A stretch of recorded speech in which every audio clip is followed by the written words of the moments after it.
So I would welcome you all on the behalf of DASA to our fourth workshop, which is dedicated towards ggplot. And in this, we will look more into data visualization using ggplot2 library. So system. So for today, what we'll just have a brief introduction. What is data visualization? What is ggplot2? And then Amanda will take you to more coding practice with ggplot2. So, what is data visualization? It is a process that we can use to turn data into clean and clear pictures. It provides a real scenario. It helps us to understand the data and engage more and more people. When we are presenting to a client or to a business or a non-technical person, that person usually wants to have a clear picture so that he doesn't want to read all the codes, all the data, just present the graph that this variable is acting like this or that. So people mostly go with the data visualization for the analytics purpose. So in this workshop for data visualization, we are going to use ggplot2 library. ggplot2 is dedicated towards preparation of charts and plots. There are a variety of available charts inside ggplot2 that are bar chart, box plot, histogram, line, and we can just plot any kind of chart. And ggplot2 has so many layers. First, you need to define a theme, then coordinates, what are your x and y axis, statistics, if you want any facets, geometries, aesthetics, and data. Now, over to you, Amanda. Now it's time for data. Thanks, Swati.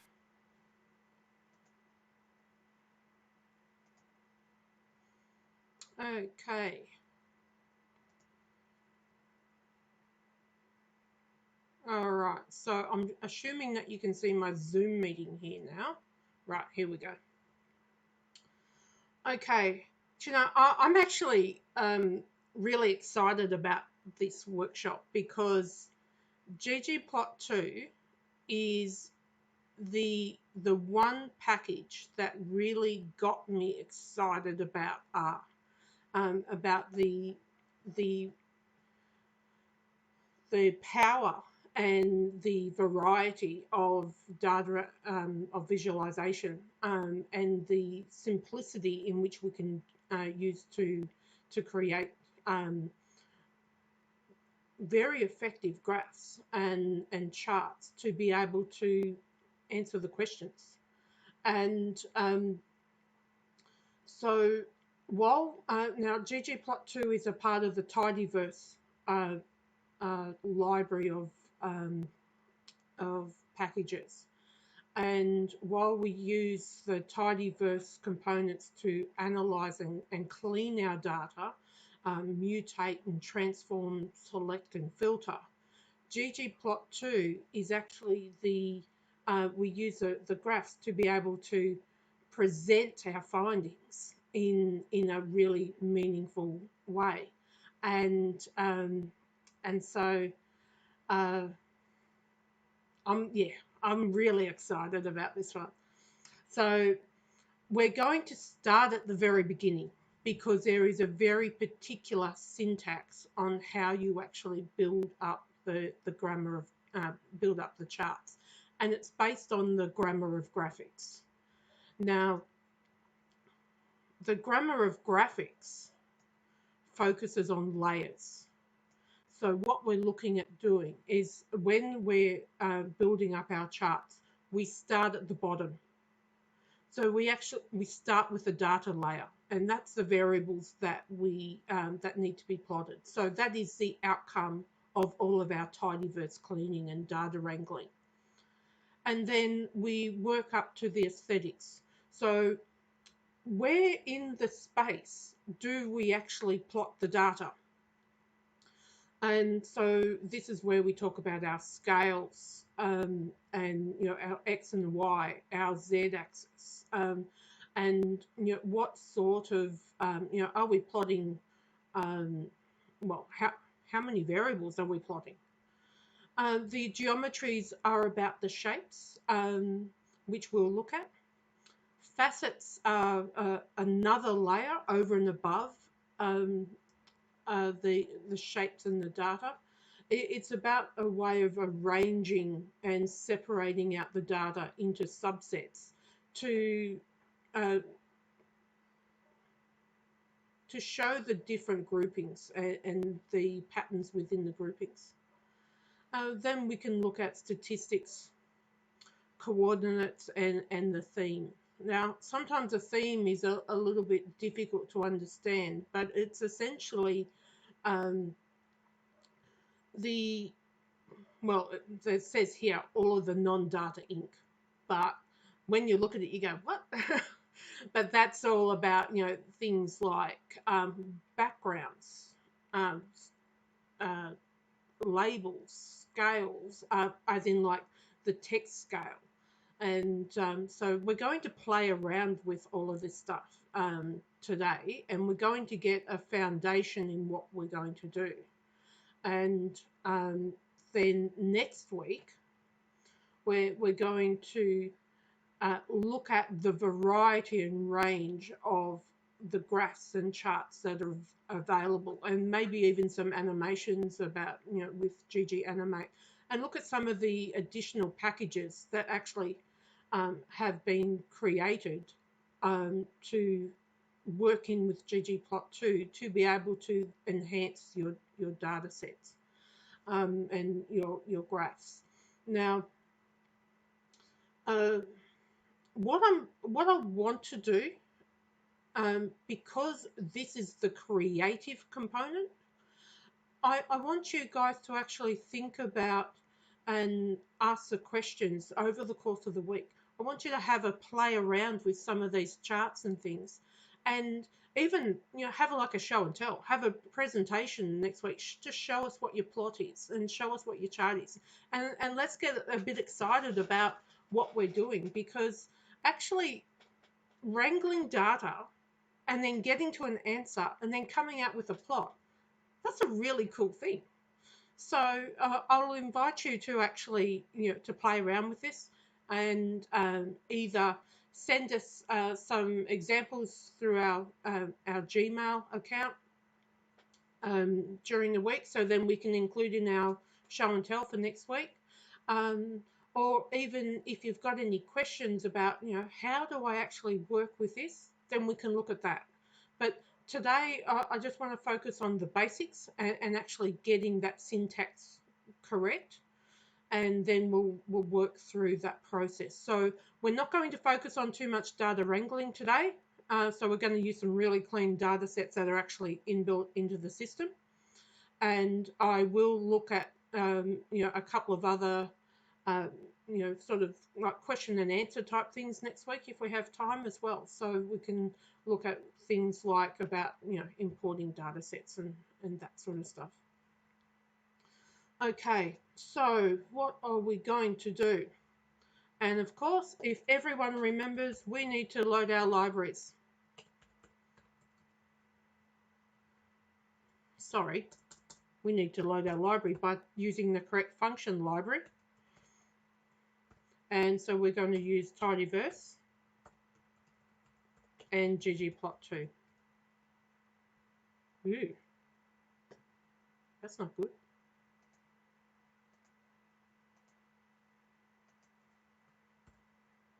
Let's try this again, shall we?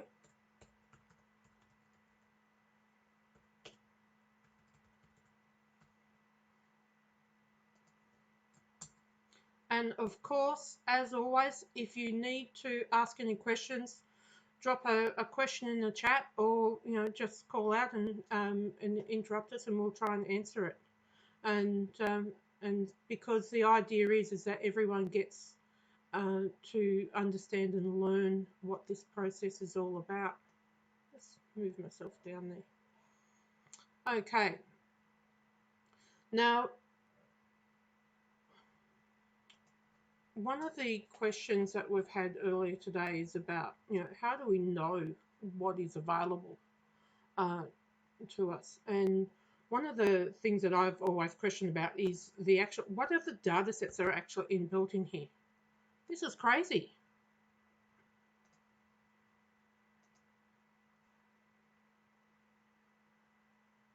All right, let's just save this, shall we, and see how we go.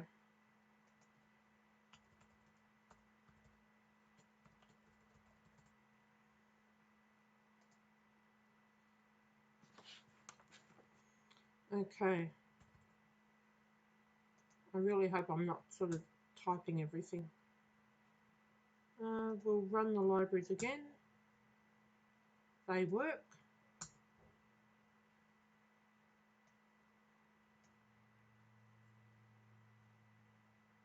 Let's go to packages.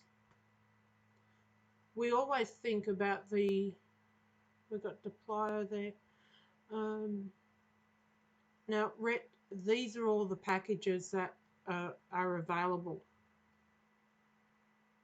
and a bit of the description about them. And if you ever want to click on them, you can click on the link, and it can ask you. It can take you to the help function about those packages, and these are all the functions that are actually inbuilt in that package. That's really cool. Thanks. Yeah, so that's one thing that I can talk about while I'm here. So I'm just saying I've got 4 cats installed. ggplot 2 is installed. Okay. Now I'm going to do something. Bear with me, guys. I've got to do. I haven't had this error happen before, so I just want to make sure that I can that I'm not going to lose all the stuff that I've prepared for you.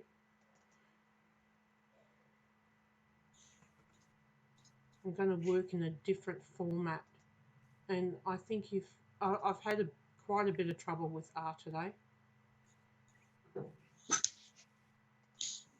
All right. See, one of the things I really like about these workshops is that we've actually got the working together immediately in real time. We get to do a bit of troubleshooting, even if I don't exactly quite know what's going on. So I actually put together, I do a lot of research about the way in which I'm putting the workshops together, what data, what functions, all of that sort of stuff, to be able to showcase all of the, the things that I want to show you in the workshop. And when I get to a point where I've created an error or I've put a typo into the system, into the syntax, then I want to, I deliberately include that in the workshop. So then you guys can see the troubleshooting process in real time. And so I want to be able to encourage you that by learning how to troubleshoot the problems with the syntax and the code, it can really help you, give you the confidence to do all this stuff on your own outside of the workshop, and in real life, and working with real life data and all that sort of stuff, with all of the messy data. It's a really valuable skill to have. And just one example is that I was working on some code the other night, and it wouldn't work, and then I kept trying it, kept typing it, it wouldn't happen. And so I went away, had my dinner, come back, and then I read the error messages, and it's saying, well, neighborhood is not found. And I'm going, well, why is neighborhood not found? It's there. Then when I read my code, I didn't actually have the B in neighborhood. So I was trying to tell it to look for a variable that actually wasn't there. If I had have read the code, read the error at the start, I would have saved myself a lot of grief. So troubleshooting is a really valuable skill to have. Right, let's see if we can actually run this baby now. No, Okay, let's go new project.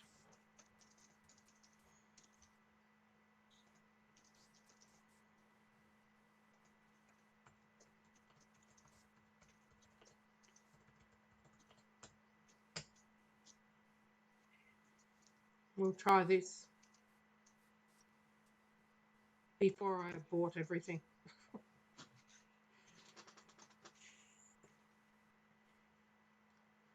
Okay, so everything's all empty. We'll install our packages. Let's find Tidyverse. See how difficult it is to find Tidyverse rather than actually just loading the libraries. Oh, what else are we going to have? ggplot 2, that's what I'm looking for.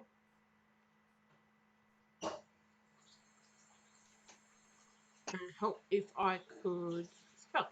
Cool, that's there.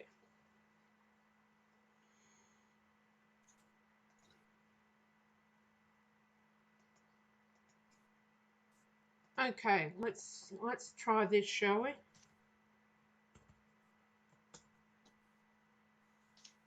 Yes.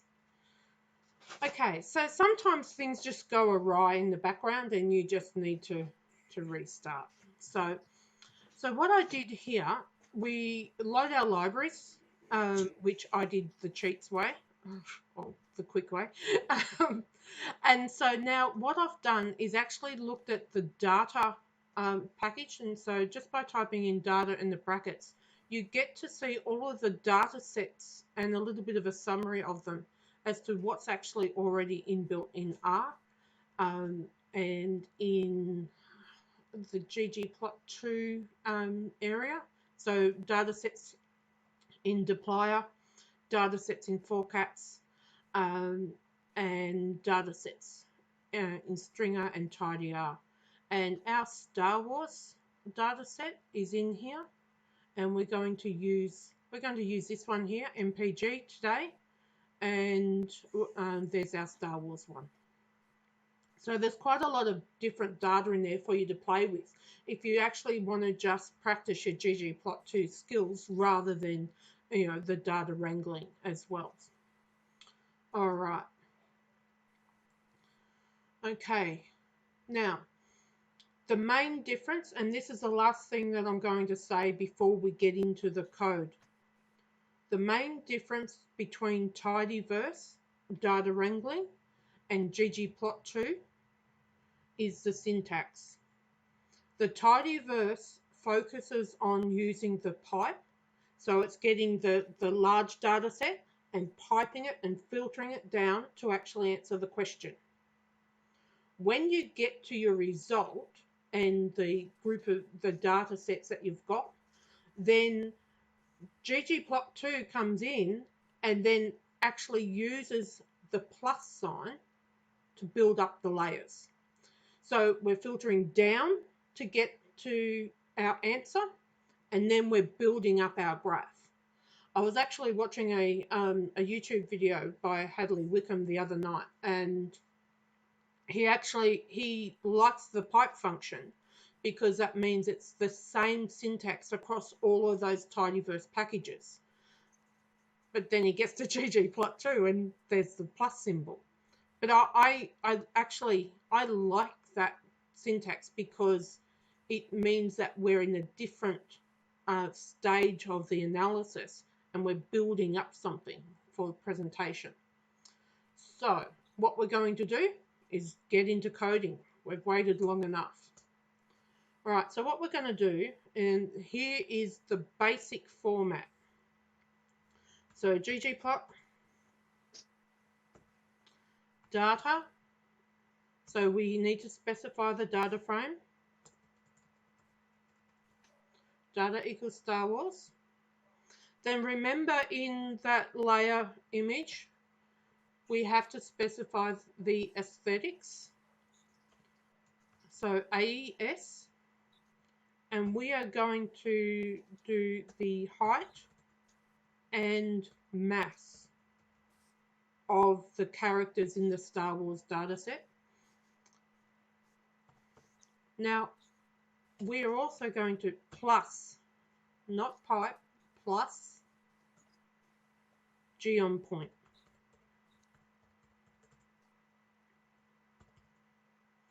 So what we're doing here is saying use the package ggplot, the data in Star Wars, and we're going to plot the height in the x-axis, mass in the y-axis, and we're going to plot it using geom point.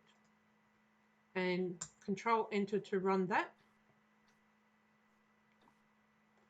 And I'll move myself up here. And so what we've got, and of course I'm just using the script file at the moment because I didn't want to waste any more time in setting up an RMD file. So now what we have is a chart of all of the characters with height in the x-axis and the mass in the y-axis. And you can very quickly see that there is this sort of relationship between the height and the mass. So, you know, as you're getting taller, the characters are actually weighing more. And then you've got this little dude up here. Well, this really big dude up here. That's Jabba the Hutt.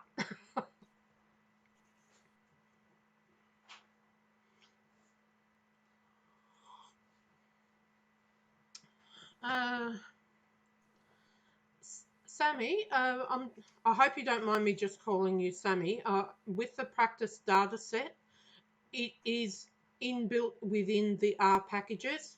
All you have to do is type in data with the parentheses at the back, and then you have access. So if you type in data, you get the R data sets, and the name is this. So when we look at, like we're using Star Wars, so the Star Wars data set is here.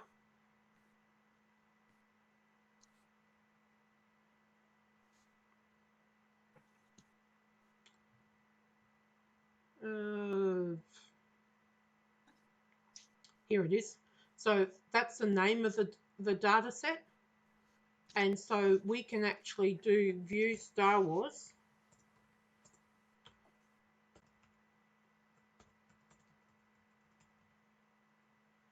And we can see that this is a data set that's already there. Yep. No, it's not a separate download. No worries at all. We're also going to use MPG. So we can look at view MPG. And you'll see that there's that data set. So we've got 13 variables in that one. Okay. All right. So, we're just going to continue on with the plot.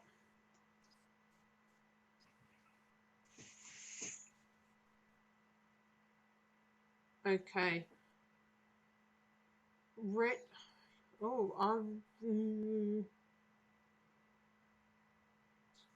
I'm not sure about that.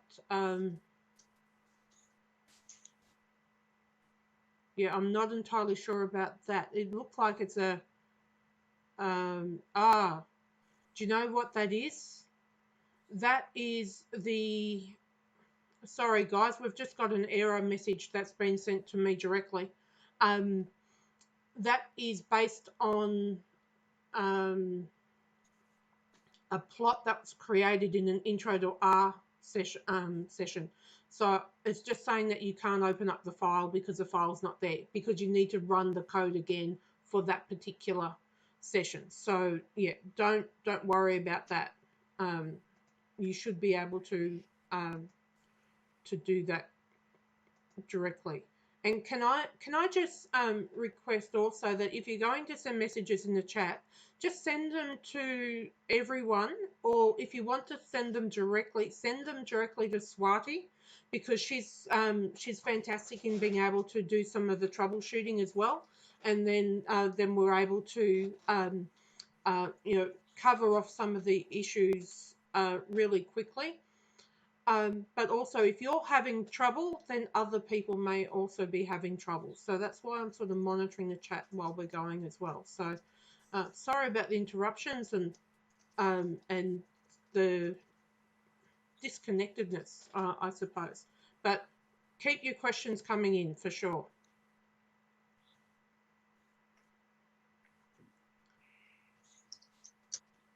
Okay. All right. So that's the question to Swati. All right. Okay, excellent. So we've got this chart. This is just the basic chart that that ggplot runs with the themes, the background, the scales. And then now what we can do is add all of the additional additional variables until we get what we want. So what we're going to do is we're going to add in, and I'll put this into the chat. Rhett, are you able to create a new project? Yep, looks like I'll do that. It looks like we're both got to do that today. So, I think it, whether or not they're doing some upgrade in R or something, I'm not entirely sure. Now, what I'm going to do is put this line of code into the chat. So, and we're going to run it and work out what it all means. Okay. Now, if I zoom in on this, this might work. So what we're doing in this code, we're saying we want to use labels, and we want the title to be physical characteristics of Star Wars characters, and we want to change the x-axis label to height in centimeters and weight in kilos. So by adding in the parameters for labels, then we get to, we start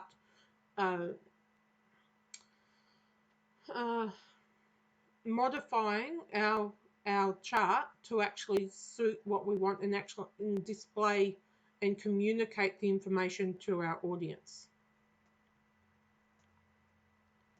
All right. So how's everyone going with the ggplot? We're all there, or do I need to redo anything or wait for a few people?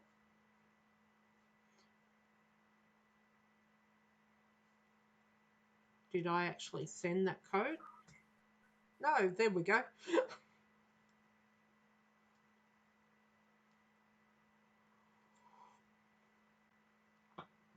Now you'll notice here. I guess everyone is fine, doing Yeah. good with the codes. All right, cool. So we've got the addition of, so add the layer of geom point, add the layer of labels. That is the difference in the syntax. Okay. Now, what we're also going to do in the aesthetics, we can actually put, we don't know what gender these characters are. So we can actually include in the aesthetics, we can say color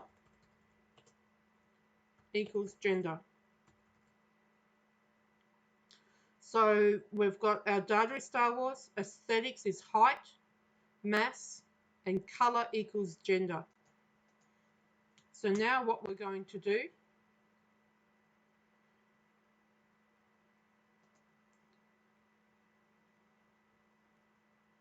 zoom.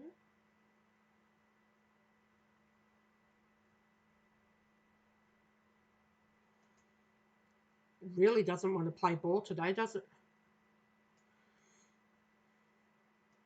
Okay. So what we've got now is that we have our gender classification on the side, our legend. Feminine are identified as pink, blue is masculine, and we've got some NAs. So we've got some characters that do not have gender identification.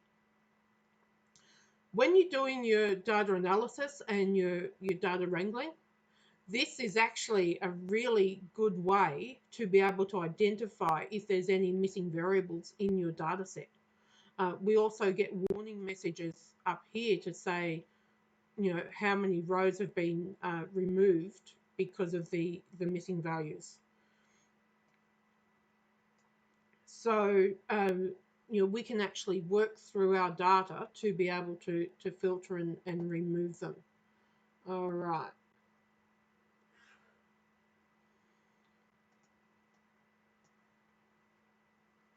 Okay. So, but before we do that, these little points are a little bit difficult to see. We can actually change the size of them by changing some of the variables. The attributes, sorry. Size equals 5. I don't know what size these are specified at the moment, but it's just the default value. So we'll just change them to 5 and we'll just see how we go. We've still got those values. Ugh. Oh, obviously that's too big. So let's change it to 3 and rerun it. Now this is actually one of the valuable things I find in art, because just with a few keystrokes we can actually just change the graph and change the way in which our data is being visualized and represented.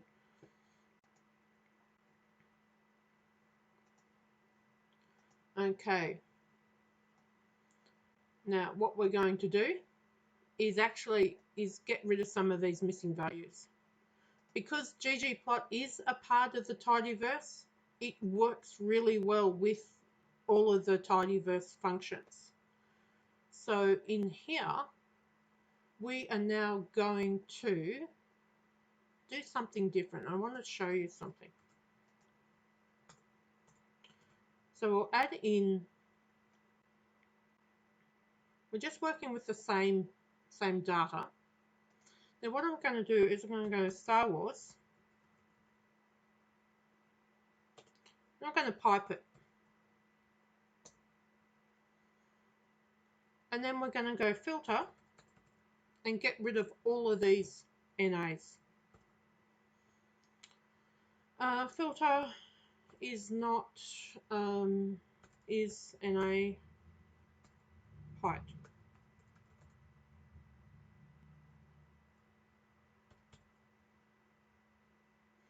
And then we're going to pipe this to ggplot. Now, because we're saying that we're using the data frame of Star Wars, we do not need to specify Star Wars in here. So we can remove that. So we're using the data set, piping through the filter, removing the missing variables in height, and then piping that result to ggplot. Now they've removed 22 rows, not 28. So there's still a few more in there, a few more missing variables. Okay, so we're just going to pipe it again.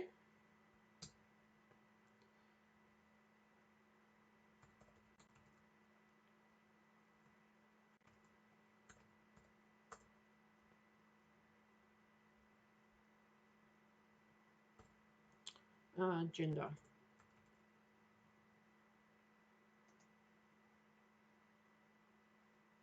And a few brackets here would be great.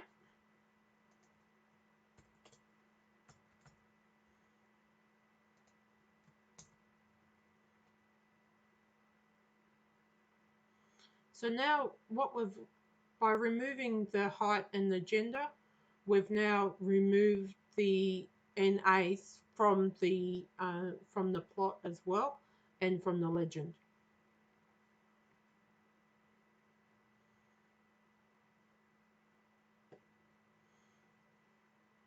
Now, there was also what we can do. There's another variable in here in the Star Wars dataset. So if we look at the set, we've got gender and we've got sex. So there's some that are none, and there's that that's Jabba the Hutt, I think. Yeah. Right. So then if we change color of gender to sex, we can revisit this and see how we go. Okay, so now we've got a few nuns, male, whatever Jabba is, and female. So we've got the colours being identified here. All right.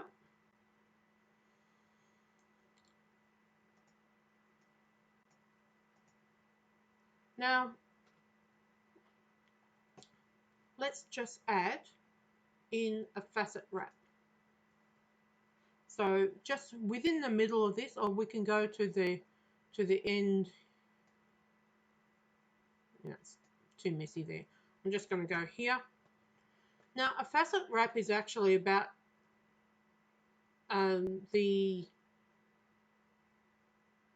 sorry, what are you looking to paste in the chat? Which one are you?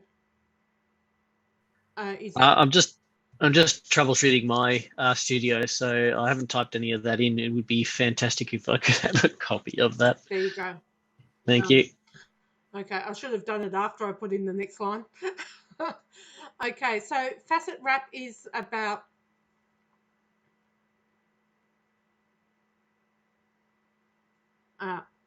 Chris, that is a fantastic question, because the filtering is in this particular code. So all of the NAs are not being removed. They're just being filtered out of the graph. Now, if we wanted to assign this and make it permanent, what we could do, and I'll just remove this one. I'll show you this.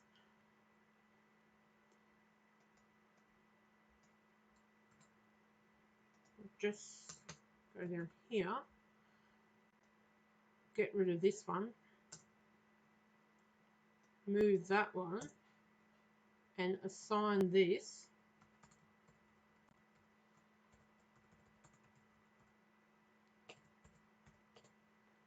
So we can actually filter out all of those NAs into a Star Wars filtered graph. So we've got the data set here with 78 observations. So Star Wars had 87 entries. So we've reduced that to 78. And then what we can do is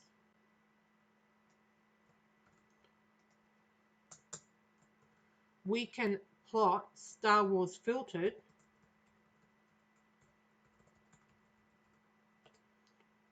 to the ggplot.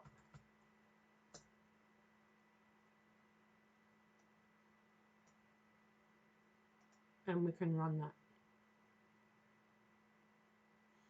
So we get exactly the same information, but we're using two different data sets, because this one is Star Wars with all the filtering, or we can apply the filter to the base to a different data frame and then run the ggplot. So if you wanted to do different analysis on this, say for example you wanted to look at Homeworld or whatever, or use it as a a repeated data frame to do different analysis on, then you can remove those NAs, or you can do it on a case-by-case basis. Now, what I'm going to do here is add in the facet grid.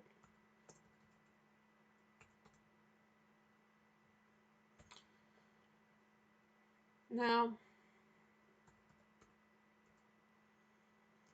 there's two particular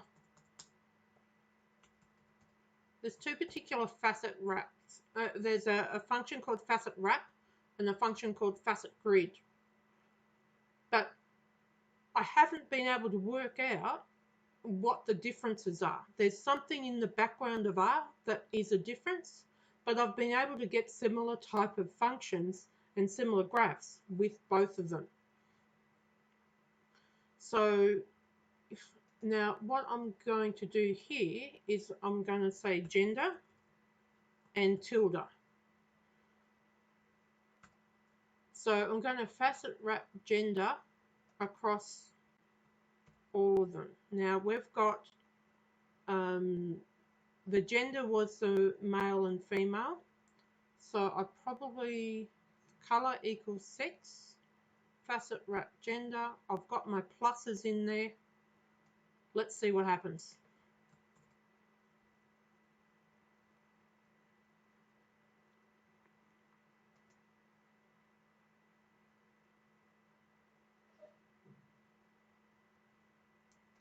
Zoom is not working at all.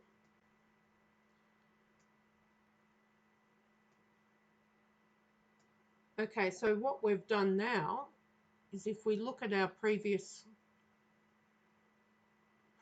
plot, we have them all, we've got our the different sets here plotted sort of all higgledy-piggledy. It's a little bit difficult to see. And so now we've identified that these ones identify as feminine and these ones identify as masculine. So the characters that are identified as none and hermaphroditic. Hermaphroditic. Sorry, Mark, say that It's again. hermaphroditic. Okay, all right. So whenever I need to say that word, I'm just going to go Mark. So we've got now the groupings and the the facets to be able to help.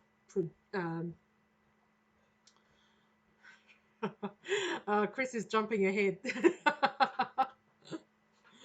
Okay, so Chris is saying that the facet grid is horizontal and the facet wrap is vertical. Okay, let's see. All right, so if we go facet, so we've got that there now, and if we go facet grid and run that one,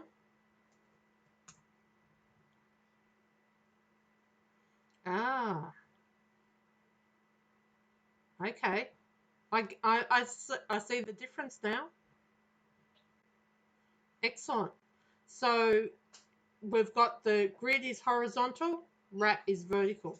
And I love these workshops because I get to learn something new each and every time. Okay, now I've got something in here that I've called scale. Fill discrete. And I can't remember what it did because I've had so much fun with R tonight. I'm feeling a bit scattered.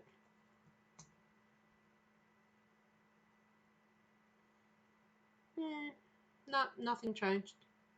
Okay, it's time to move on because I've got something that I can use these scale fills a little bit later. Something that's a little bit more visually appealing than these plots. Okay. Amanda, can you post this latest code in the chat? The star was filtered. Oh, yes. Thank you. Yep, no worries.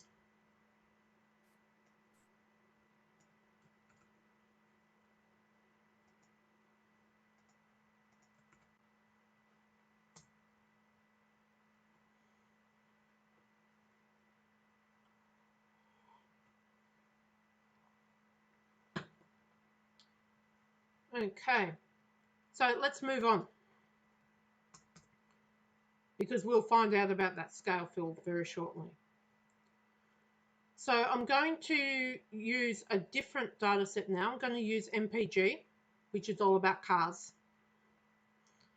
So we're going to use exactly the same syntax to build up the plot.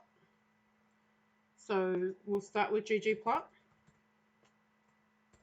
mpg, AES highway. This is about the fuel consumption of different cars on highway versus city.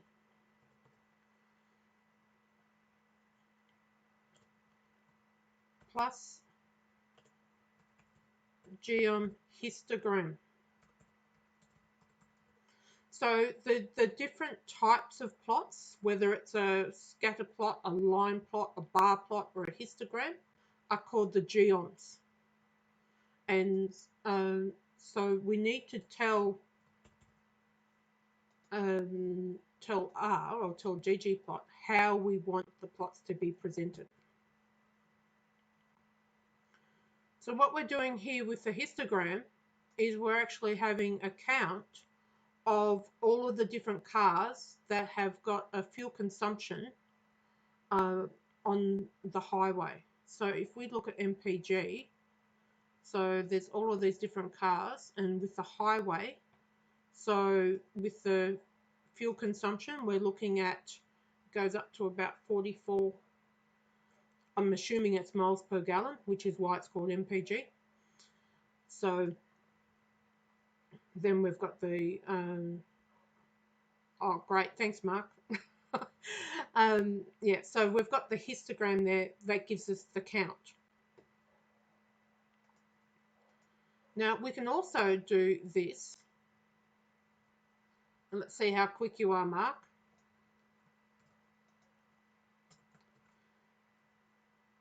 Probably not as quick as your copy and paste.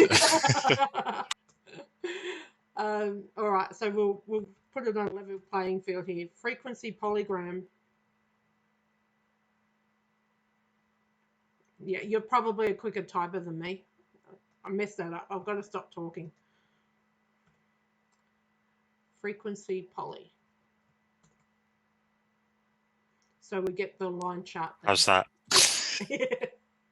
Yeah. So we've got the histogram gives us the frequency histogram, and then we've got the line chart of exactly the same components. Now, one of the things with these is that the default of the histogram is 30 bins. So in all of these numbers, they use a bin width of 30. So if we change the bin width of the histogram, and let's just make it 2 just for the sake of being silly, we can actually see the difference between the original one. So if we go 30,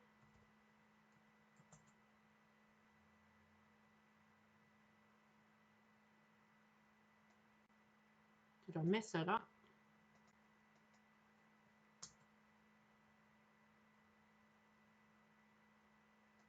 That's interesting.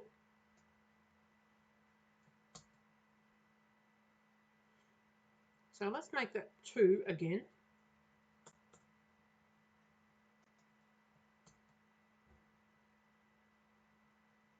Okay, so we've got 2. If we take the bin width out,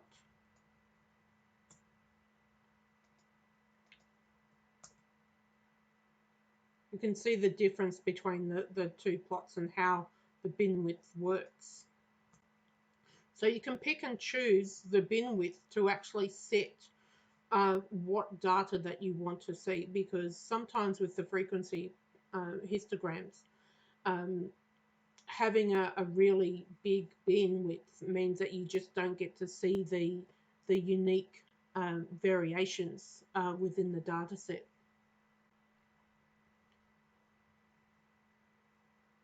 Now, what we can do with this one, let's forget about the polygram, the frequency polygon for the moment, and let's work with our histogram. Because if I add in an aesthetic highway, you may need to run the chart again, because if we do have you have to have the bin width you can specify the bin width in the histogram section of the code. So if we go into the aesthetics and we say we want to have color equals to drive, and we run that one, we get this really interesting chart with the color actually outlining the bars and where how many of the different drive classifications are contributing to these miles per gallon. Now, if we call this fill and we run the code, then we get a much prettier graph. It's exactly the same as color. It's still identifying exactly the same categories within this chart, but it's a lot easier to see. So if you get the outlines, then you've used color. If you want to fill it in, you have to use fill. And we can change that as well. So there's drive. We can change it to cylinder.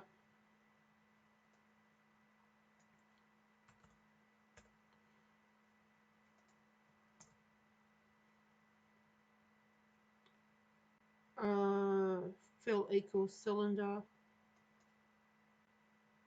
It's supposed to work.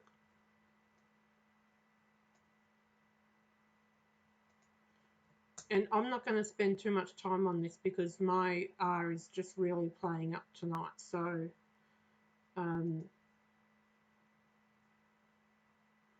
there's a few things going on here.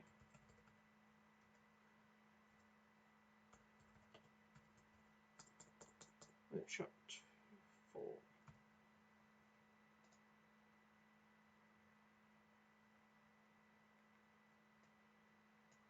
But when it does work, it works beautifully. All right.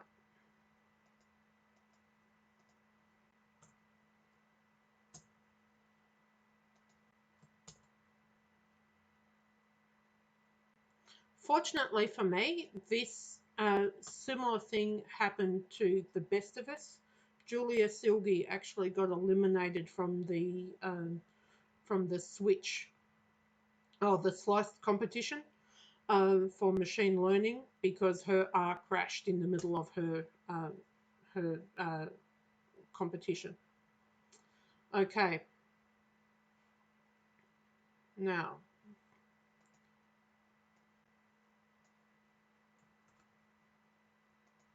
I'm just going to move through some of this stuff because we're just going over the same things again. But it's about adding in the different components. So with a ggplot, MPG, AES, fill equals drive because I know it works. Geom histogram with a bin width of 2, a facet wrap, across drive. N columns equals 3. So this is, and then I'm going, let's get rid of this just for the moment. Facet wrap drive. Now I'll add this, well, I'll run it first to see if it works.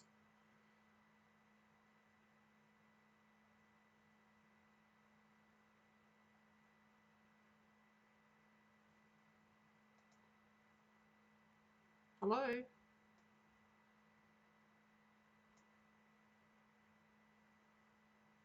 It's saying it worked.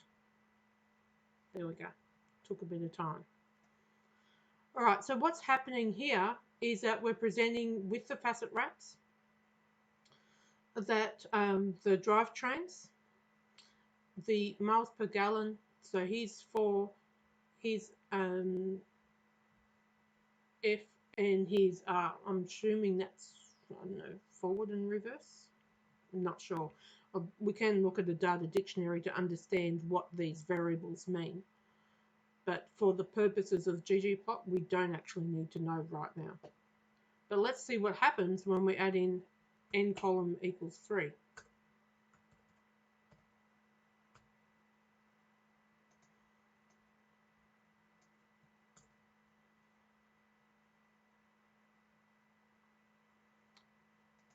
N column equals 1.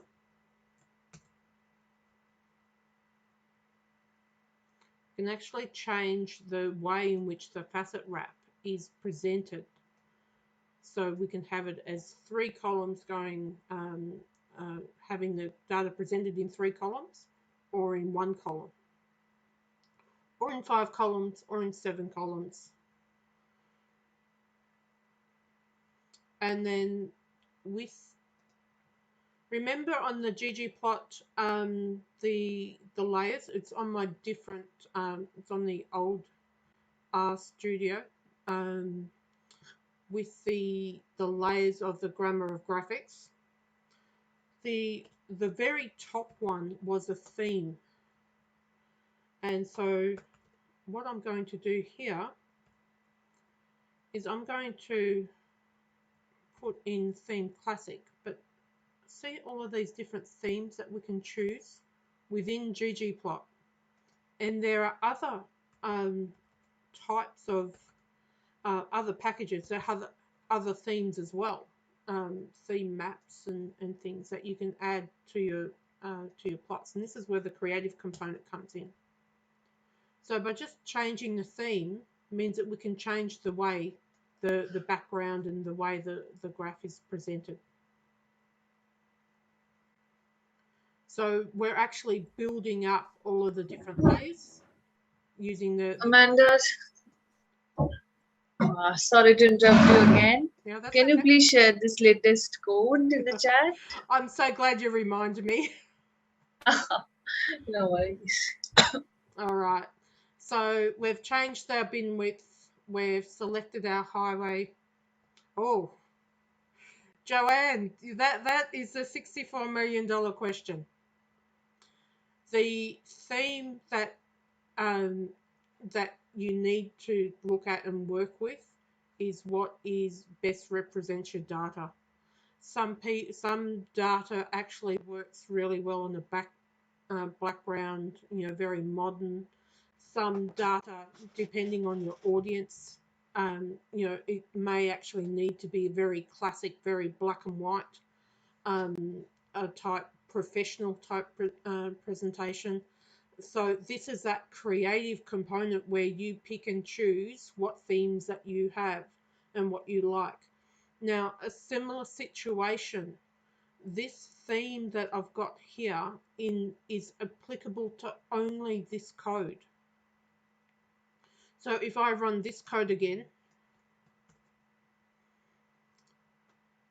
the theme is still set for this one. So what you can do is you can actually set right up the start. I think what we can do, I think the terminology is just theme set.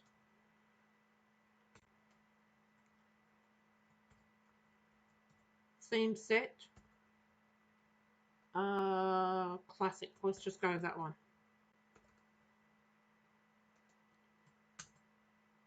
And if we run that, so all of the data now is set as classic. So wherever the theme hasn't been overwritten, it should actually run as a classic theme. Except for Star Wars and my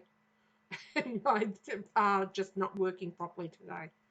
Can I see that line of code again, please? Theme set classic, or theme set, or it may Thank you. be theme set classic. Hashtag. I did have it in the other file.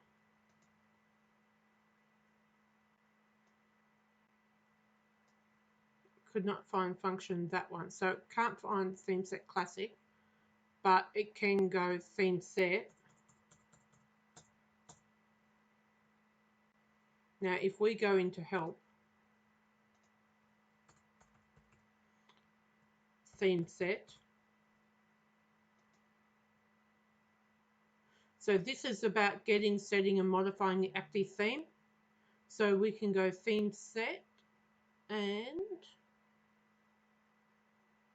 go right down to the bottom. Like this talks about all of the arguments and everything that's available for these different functions. So if we go right down to the bottom, theme set old.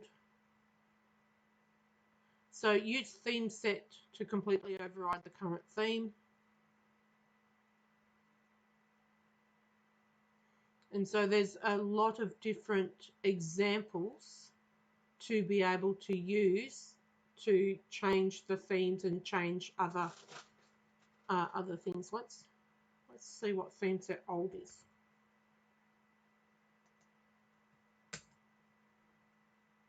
No, that didn't work either. And it's theme get. Okay, not going to waste too much time. I'm going to answer these questions next week. So Swati, you're going to hold me to that. So working about themes. And was there any other questions? There was the things that haven't actually worked here. Fill drive. It was fill cylinder. Right, I've got some homework. I'm almost really nervous to move on to scales, just in case they just don't work. All right. 20 seconds of courage. Let's do this.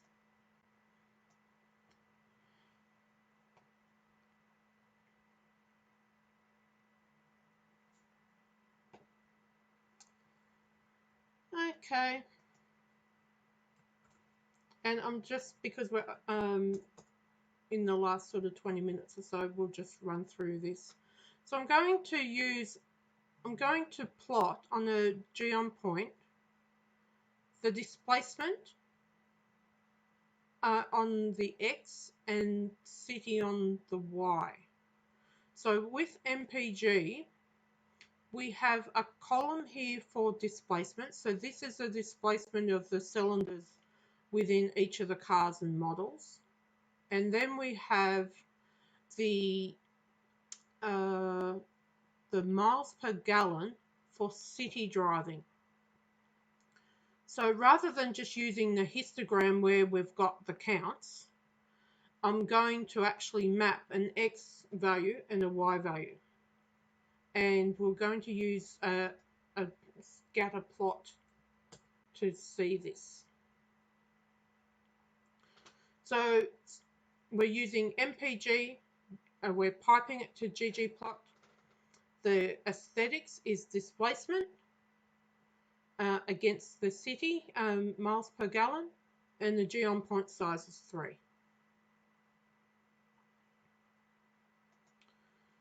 Okay.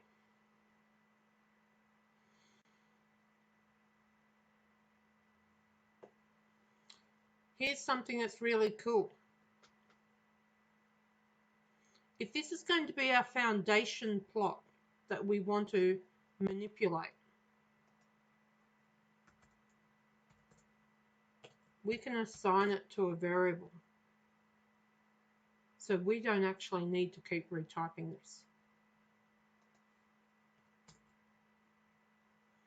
So we've got chart here, which is a list of all the 9 elements. So it talks about the data, the layers, scales, mapping, etc. So this is all the descriptors about this particular chart.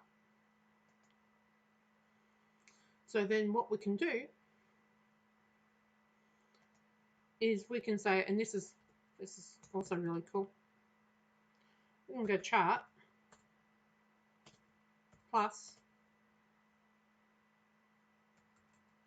scale X reverse.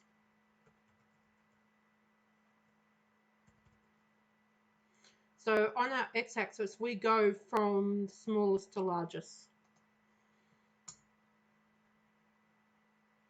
And so now what we've done is we've just essentially flipped that around, and now we go from largest to smallest.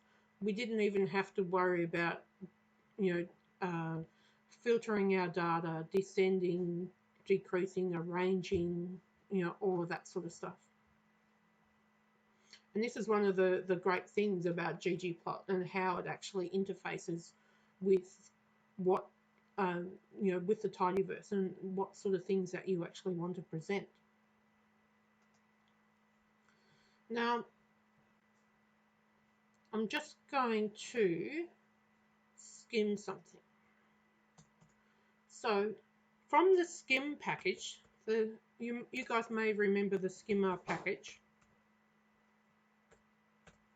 So skimmer, skim, MPG.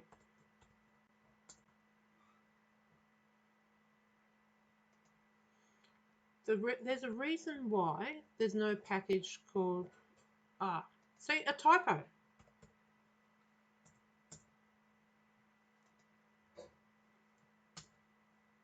Okay.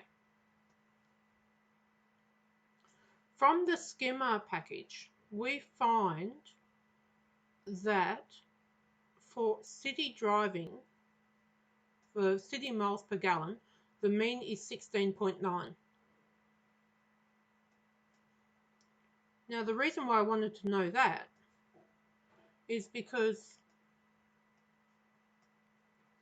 I actually want to put in here, and where I find it,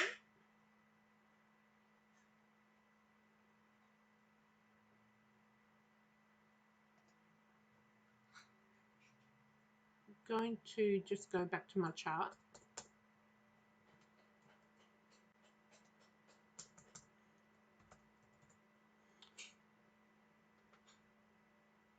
So that's the ggplot AES display city geom point size 3. Then I want to add in a horizontal line.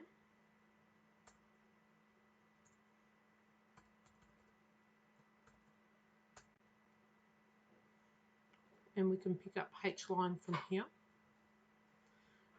I wanted to intercept at the mean. So y-intercept equals 16.9.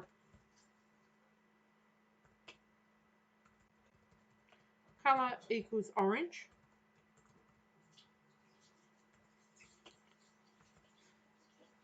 Size equals 1. And then from there, I want to add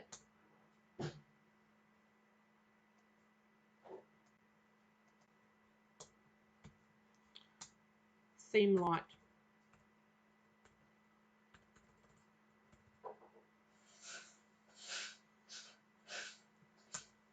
Let's run that. So now what we've got, and I'll put this in the chat.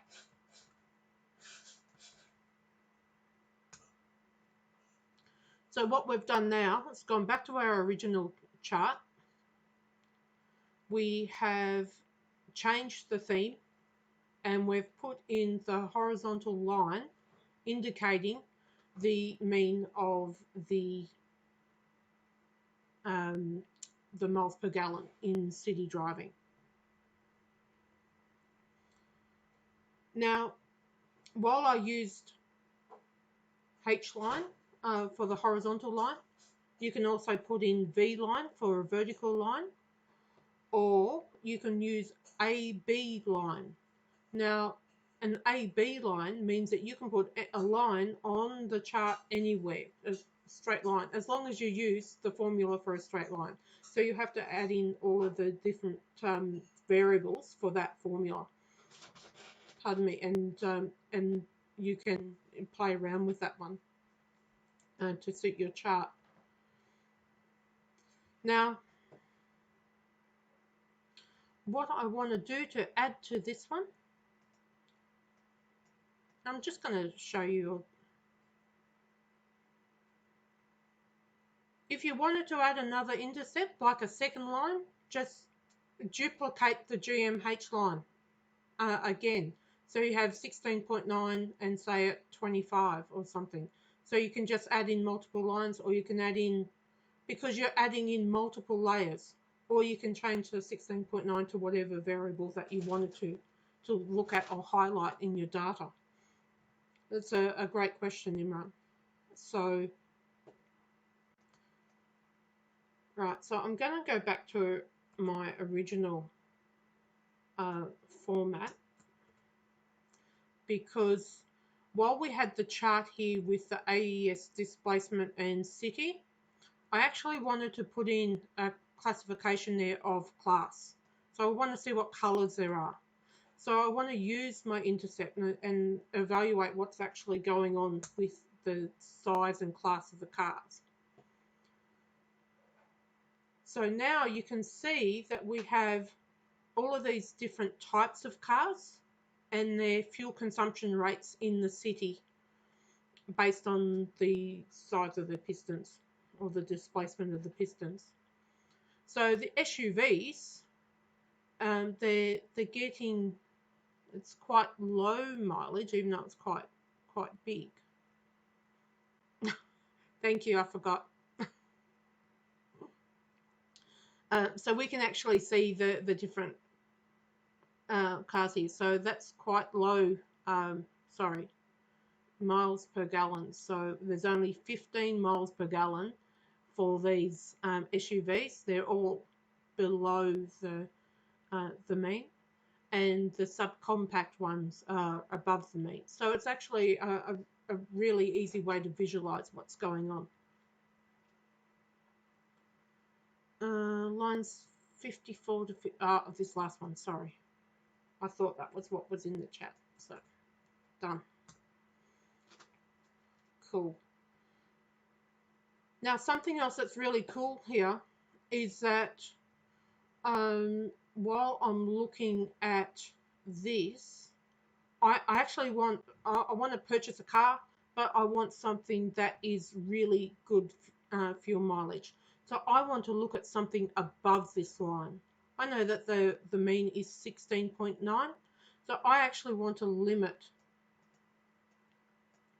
I want to add in the limits here. So Y lim. I want to look at the range of 17 to 35.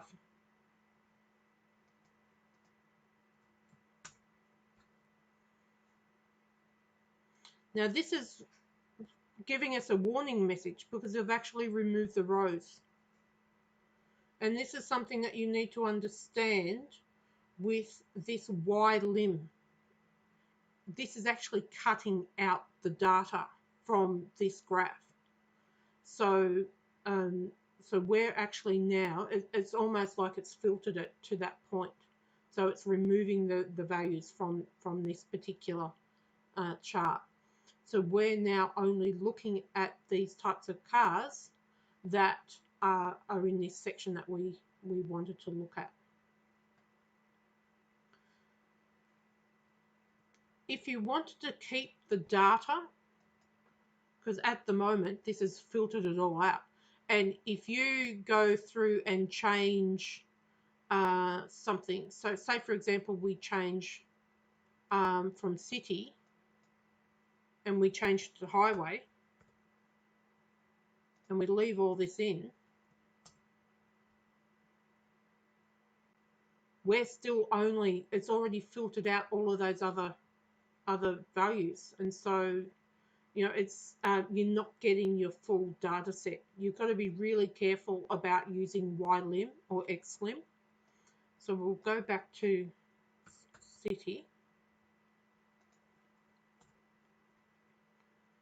One way that you can keep that process and and if you wanted to zoom in on a particular area, is actually use the Cartesian coordinates. So instead of using Y lim, we're going to add in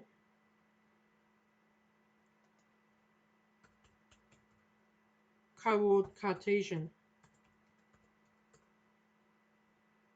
and then say we want the limits to be ylim is equal to the combined data from 17 to 35.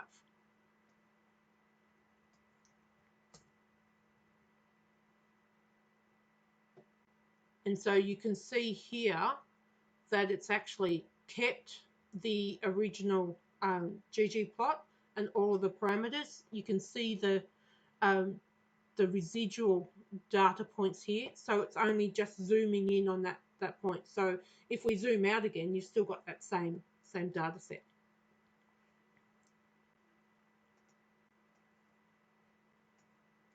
And I'll just put this one into the chat.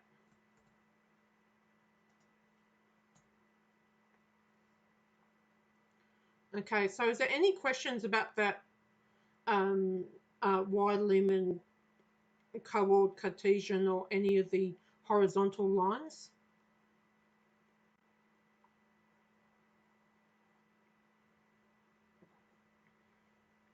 And if you're thinking about that, we can actually change these, you know, from color from orange to blue.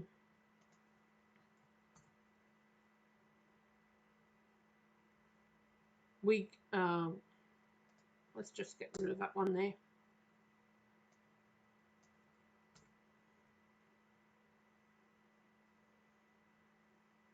And so we've got the main section back again, and we can change the size. I knew someone would ask me about a second y-axis, and you can add a second y-axis, and that is something that I've got planned for next week. I knew it. So we're just focusing on the foundation work at the moment, but stay tuned next week, and we'll certainly have some really interesting really interesting processes. Now for our final bit and final lot of code that we're doing today, we are going to work out our labels and our titles. So we are going to continue with the H line and the theme light, and I'm going to remove the Cartesian coordinates and all of that sort of stuff, and we're going to add in some really descriptive information. So the function is labels, L-A-B-S. X so the x-axis label is going to be called displacement. And because these are strings, they do need to be in quotation marks. Then the y-axis is fuel economy.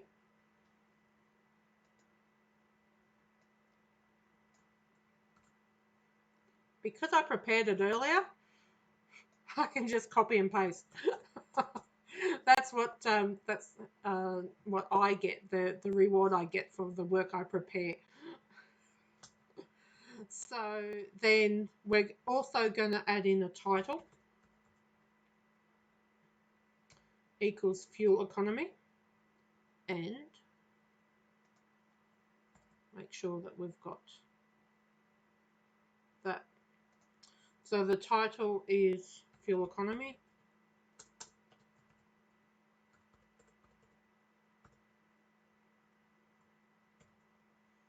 You can also put in a subtitle.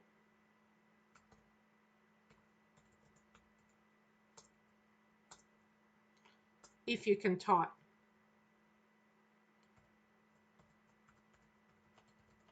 Class of car.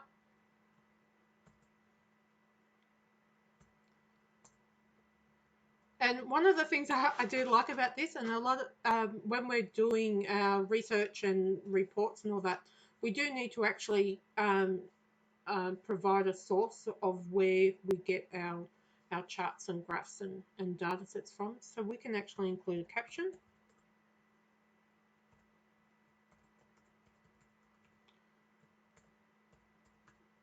MPG dataset.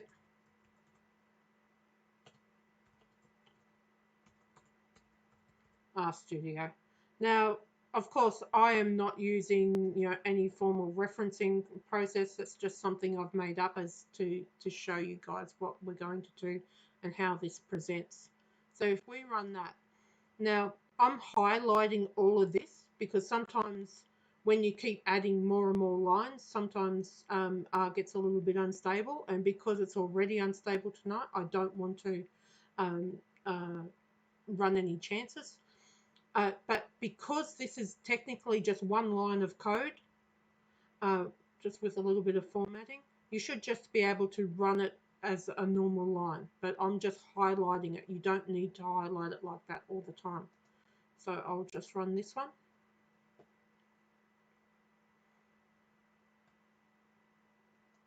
Does Zoom work now? Nope. So you can see here that we've got our title and our subtitle, and we've changed the X and Y axis, and we've now got the caption here as well. And you can also position all of these in the center, on the right. You can position the legend at the bottom or at the top. We can also change the scales of the data that we're presenting. We can put words and bits and pieces in, and there's a couple of little extra things that I've got here just to further demonstrate some of the flexibility. So I'm going to put this one just straight in. All right. A hungry daughter you absolutely need to feed. They are not fun when they're hungry. So what I've got here, and I'm going to put this into the chat for you and everyone else who would like it.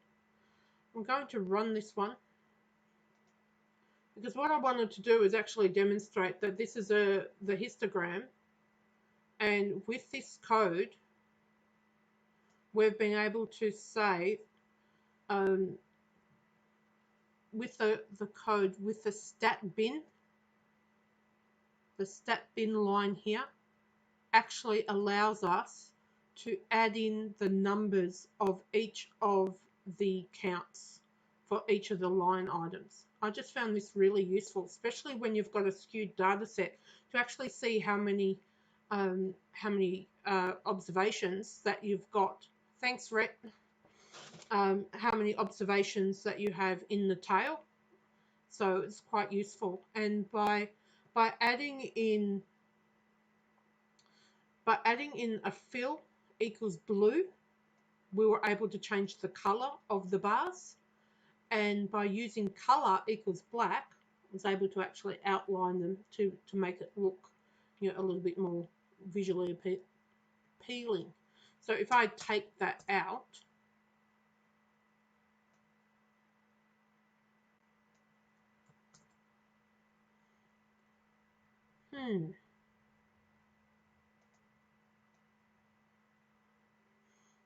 that's an interesting question, Imran. I'm going to have to get back to you on that.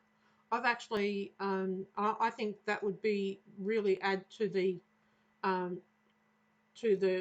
aesthetics of the graph. What Imran's asked is whether or not he can remove the zeros from the labels. So we'll certainly have a look at that, and I'll get the answer for that one next week. But you can see that histogram being just all the one color, it looks like a big blue blob. So by having the lines, outlines, it just, does make that appealing. And I'm just going to make a note about those zeros on the labels.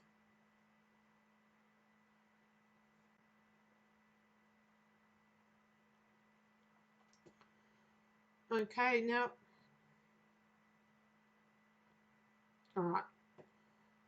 because I'm videoing this, and because we actually did waste a little bit of time with the problems with the R, I'm going to add just a couple more just to show you. There's only 2 little ones that I prepared earlier. So ggplot MPG, stick with the highway and the class. We're doing a geom point, but I actually want to add the text in the scales. So if I just run this one,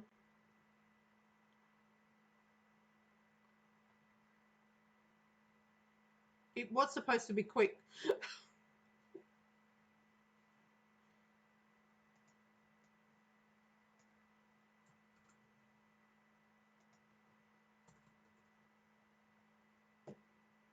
I'll put these in the chat for you as well.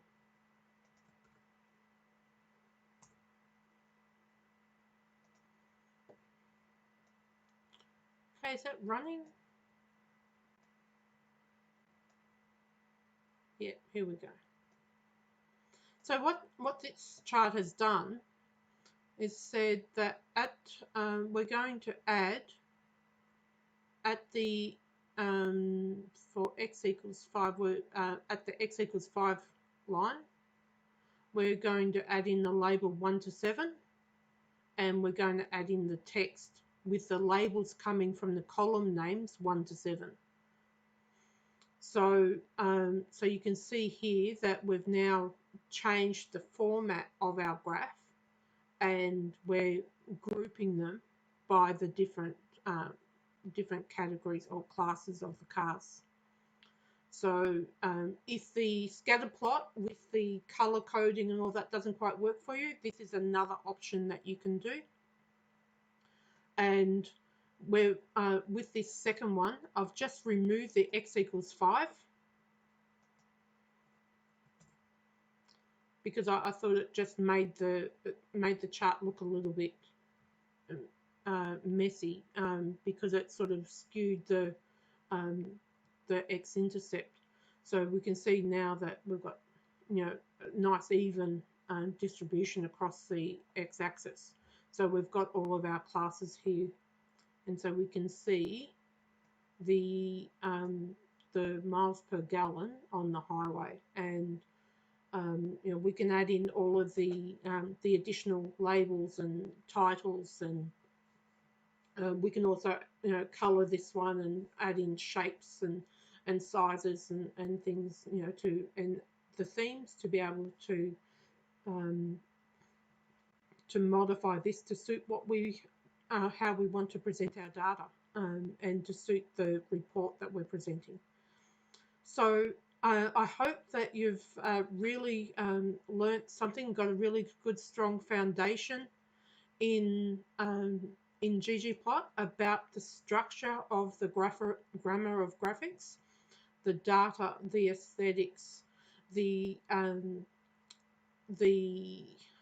geoms, and the colours and the themes. I really like you to be able to have a play around with it, and you know, I'd love to see some of the charts and graphs that you guys have put together next week. You know, it's a bit of a show and tell, but to also to showcase the skills that you've learned. And then what we're going to do next week is focus on what are the different varieties of graphs and the different ways in which we can present data. And there is some amazing graphs and charts out there that we can actually use for ggplot. So it would, if you have any questions or if you'd like any clarifications, feel free to ask, and I will I'll ensure that I get answers for the questions that have been raised today. So, and I really appreciate the involvement and your attendance. So, so unless you've got any questions, I'll see you next week. Thanks, Amanda. Awesome. Thanks, Chris. And you guys can access these recordings on our YouTube channel. The link is in the chat. So, excellent. Thanks, Swati. Thanks, Amanda.